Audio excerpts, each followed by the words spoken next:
Following your dreams often feels like this, but you should do it anyway. On the night of my 21st birthday, out at the bars here on Pearl Street, I made the biggest decision of my life: drop out of school to start a company. On that important birthday, I felt this painful sense of urgency because I spent my entire life not following my dreams. My company was starting to take off, and when the next semester started, I did not return to school. I felt liberated. For the first time in my life, I was choosing a path that I wanted. However, my parents were not happy. Ironically, this photo is from high school graduation. I felt I had so much to prove to myself, my company, and yes, my parents. What's interesting is that when you follow societal norms, no one questions your decisions. But because I was choosing my own path, I felt I had to prove to everyone that was the right path. And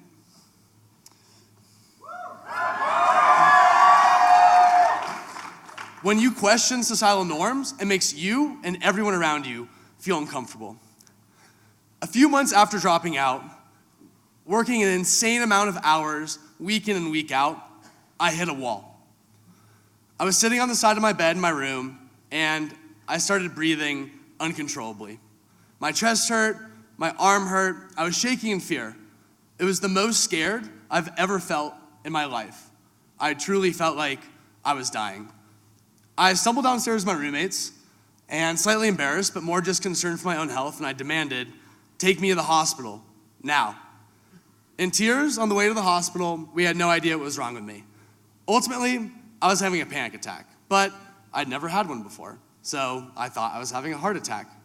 Laying there in the hospital, I realized exactly why this happened. It had less to do with all of the hours I was working and everything to do with the fact that I cared so much about what other people thought of me. I cared if my parents were going to be angry if I never finished my degree.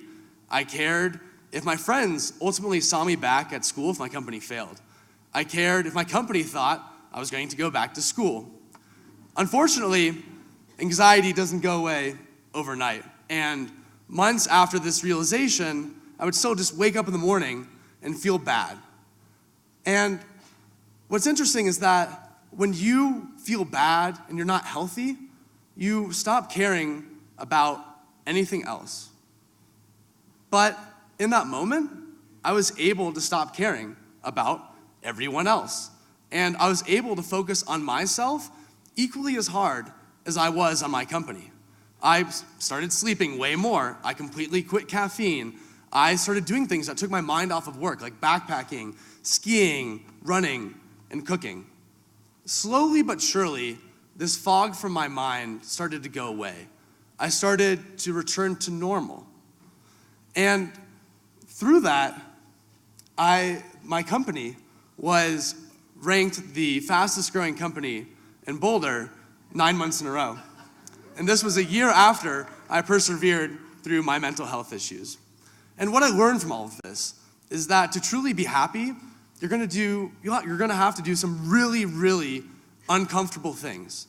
Perhaps for you, that's quitting your high-paying job, or finally telling someone that you're attracted to them, or maybe going against your parents' will, or in my case, dropping out of college. Human beings emulate the people around them because it makes them feel safe, which clearly is not always a good idea. This is a basic instinct that, these are some people, bad people emulating each other. Don't end up like them. That's my case in point. This is a basic instinct though, and most people aren't aware that they're doing it. Being unusual or abnormal makes people feel exposed and nervous. I needed to counter that fear to find what I truly wanted out of my life. Life is so short, so don't waste it living someone else's life. Thank you.